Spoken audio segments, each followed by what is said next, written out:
Assalamualaikum warahmatullahi wabarakatuh. Pemirsa, kembali lagi bersama saya Selvia Waliana. Kami akan menyajikan informasi terkini seputar Seruyan yang telah kami rangkum dalam Info Seruyan hari ini. Pemirsa, info hari ini kami sajikan. Ketua DPRD Seruyan meminta penjelasan kepada Kadis Kesehatan Kabupaten Seruyan tentang pelaksanaan di bidang kesehatan di Kabupaten Seruyan dalam forum rapat kunjungan kerja DPRD Kobar. Pemirsa, info pertama kami awali dari tidak hanya keterangan dari sektor rencana tata ruang wilayah oleh PUPR Kabupaten Seruyan, namun pimpinan rapat atau Ketua DPRD Kabupaten Seruyan juga meminta kepada Kepala Dinas Kesehatan Kabupaten Seruyan, Mahdi Niansyah, untuk menjelaskan seputar bidang kesehatan maupun terkait anggarannya dalam forum rapat kunjungan kerja bersama DPRD Kabupaten Kota Waringin Barat yang terlaksana pada Selasa 14 September 2021 di ruang rapat serbaguna DPRD Seruyan. Kepala Dinas Kesehatan Kabupaten Seruyan, Mahdi Niansyah, menerangkan tentang pelaksanaan anggaran untuk kesehatan, penanganan kesehatan terhadap masyarakat Seruyan, serta status kesehatan di Kabupaten Seruyan. Apa tadi? Kesehatan dulu ya, atau yang ini? Yang kesehatan dulu ya? Ya, pemaparan dari kesehatan tadi, kebetulan kita akan bisnisnya ada di sini semua, surat yang masuk ke kami, silakan.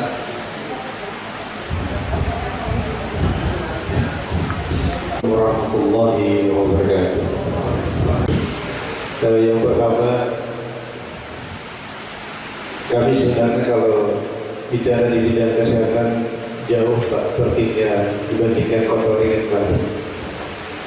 Justru kami yang sering ke sana, kami yang sering dibanding ke Kobar, karena Kobar beruntung punya kadis kesehatan yang handal sana, Pak Anatolis. Beliau senior saya di pasca sarjana, tapi lebih muda dari kita. Jadi banyak kami belajar di sana sudah terkait juga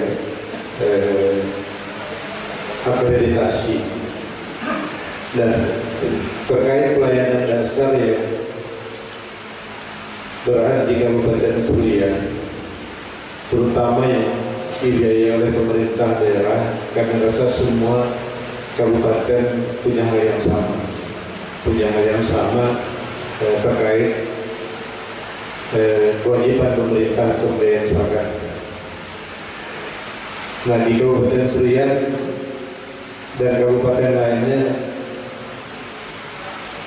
pembiayaan yang dibiayai oleh pemerintah daerah yang bekerja sama dengan BPJS, tentu saja di Kobar juga melakukan hal yang sama. Nah, akan tetapi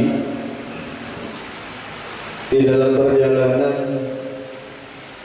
pengelolaan keuangan ini ternyata tidak gampang.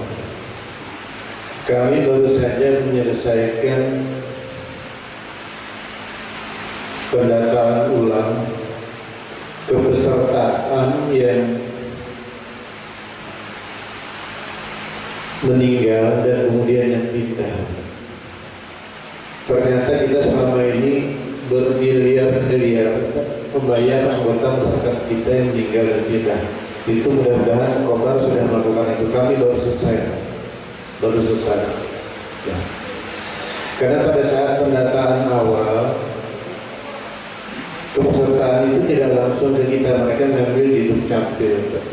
Begitu juga kemarin dengan Kalteng Berkah. Dan kita tidak tahu dari mana sumber datanya. Hingga banyak sekali kepesertaan itu yang dibayar, tapi mereka sudah meninggal, bahkan tidak ada orangnya di tempat alamat domisili itu.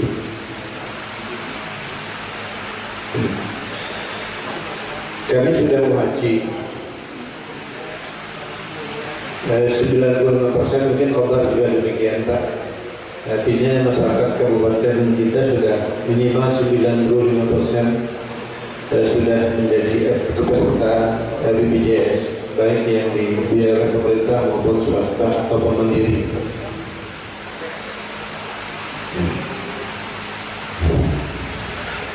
Namun di dalam perjalanan pelaksanaannya,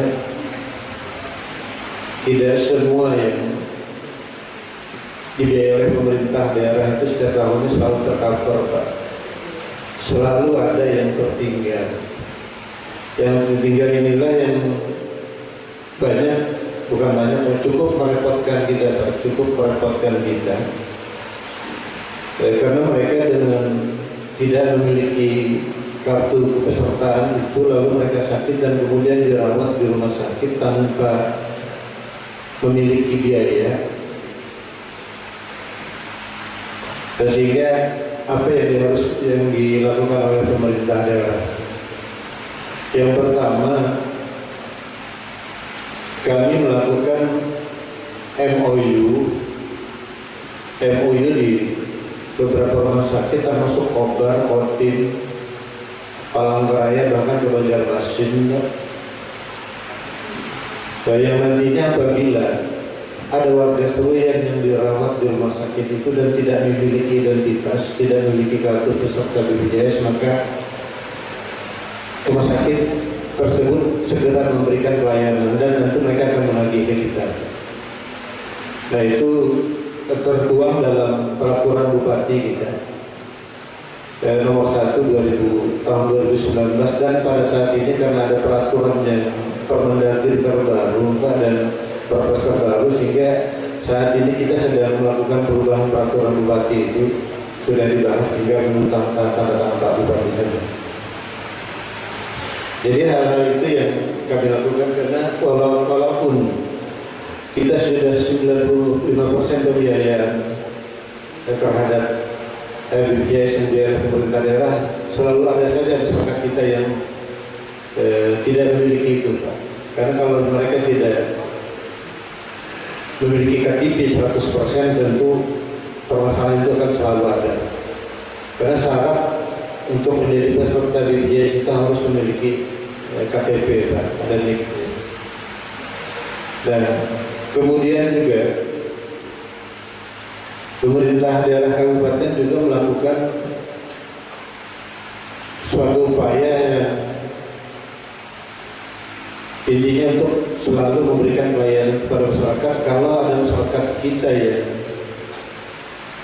tidak memiliki identitas, ada pada rumah sakit yang tidak kita lakukan MOU, baik di Kalimantan ataupun di luar Kalimantan,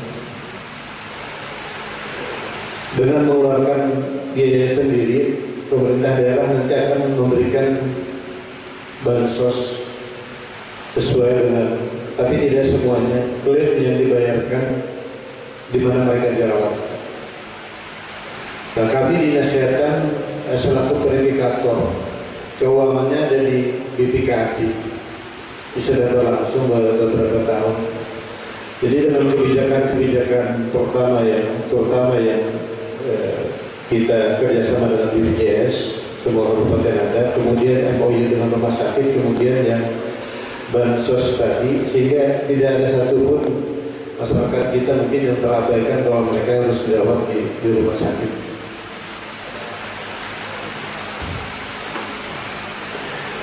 Dan kemudian juga apa yang disampaikan oleh Pak Ketua DPR tadi, penganggaran BPJS yang dibayar pemerintah daerah mungkin tidak sebanding dengan Kobar Pak, kami hanya 18,4 miliar. Memang rencana kita di RPJMD itu 20 miliar tahun depan, tapi untuk sementara kita anggarkan sebesar itu. Kalau toh ada nanti kekurangan, mungkin akan dilakukan suatu upaya-upaya untuk menambah itu. Nah, kemudian perlu kami sampaikan juga kita mendapatkan hal yang sama, itu adanya kucuran kartu Kalteng Berkah beberapa waktu yang lalu Pak. Ternyata baru 1 tahun kita menerima kartu Kalteng Berkah itu, tahun kedua sudah dilimpahkan ke pemerintah daerah pembiayaan.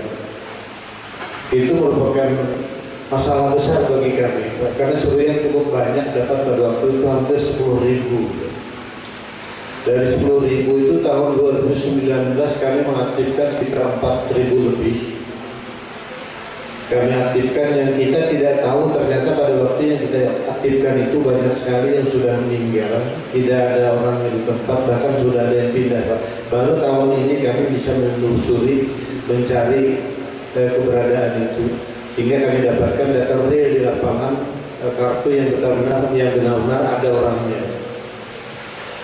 Nah, dari 10.000 itu tertinggal 5.000. 5.000 itu pun baru di 2021 akhir ini kami hanya mampu mengaktifkan 2.500, sehingga kami pada perubahan anggaran ini menambah anggaran Pak Eko kemarin kurang lebih sekitar 235 juta untuk mengaktifkan yang KLTN berkah itu. Jadi ada masih 2.500-an KLTN berkah itu yang tidak aktif. Nah, pertanyaannya bagaimana kalau mereka sakit? Kepala daerah kita sudah menyampaikan kepada kami bahwa di dalam penganggaran yang kita kerjasama dengan BPJS itu masih ada restan gitu Pak. Sampai akhir tahun ini kalau ada di antara masyarakat kita yang memiliki kartu KLTN berkah tadi tidak aktif kemudian mereka sakit, itu langsung diaktifkan dengan catatan kalau kita status nyawa haji itu dalam 1 kali 24 jam. Tapi kalau kita masih non haji itu kurang lebih 14 hari. 14 hari baru aktif. Itu yang pernah kita rasakan betapa repotnya kita kalau ada pasien kita yang tidak mampu tapi kita non haji, kita harus bayar dulu. Salah satu upaya MOU itu tadi, walaupun sudah haji, MOU itu tetap berjalan di beberapa rumah sakit setiap tahun, termasuk Kobar tadi. Karena wilayah terdekat kita juga di daerah Surian Tengah itu terutama daerah transmigrasi ya, yang sering melakukan rujukan ke wilayah Kobar. Sehingga kami bisa terlayani dengan kebijakan yang dilakukan oleh pemerintah daerah kita, apa yang saya sebutkan di atas tadi. Itulah upaya maksimal yang selama ini selalu kami jaga, sehingga pimpinan kita tidak mau masyarakatnya ada yang tidak terlayani. Kalau dengan rumah sakit daerah, kami memiliki 2 rumah sakit, yang satu di Hanau, yang satu di Kuala Pembuang. Kalau ada masyarakat kita yang masuk, jangan pikirkan masalah pembiayaan, masuk saja di rumah sakit, layani dulu, urusan pembayaran ke belakang. Itulah ya salah satu kebijakan yang dalam 1 kali 24 jam, bila selalu ingatkan itu Pak. Sementara itu mungkin nanti kita bisa diskusi lebih banyak lagi. Terima kasih. Assalamualaikum warahmatullahi wabarakatuh. Waalaikumsalam warahmatullahi wabarakatuh. Terima kasih Pak Dini selaku Kepala Dinas Kesehatan. Dari Kuala Pembuang, Kabupaten Seruyan, Tim Liputan Info Seruyan melaporkan.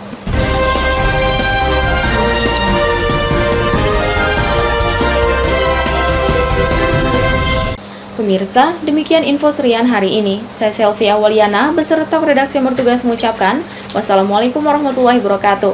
Selamat beraktivitas dan salam SMTV.